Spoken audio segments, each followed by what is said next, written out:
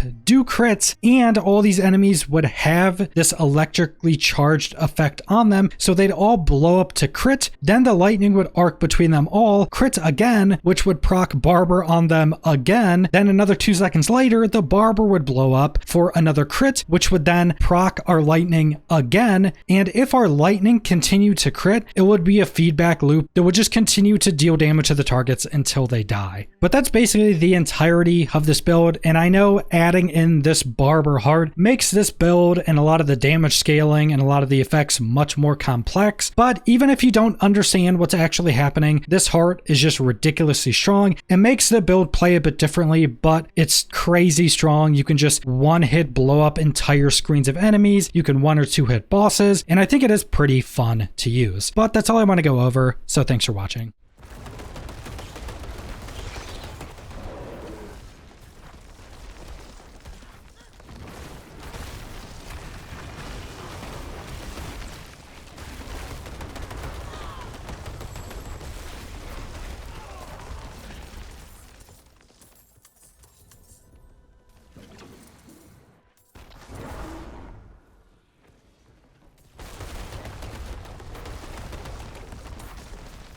I must wait a minute.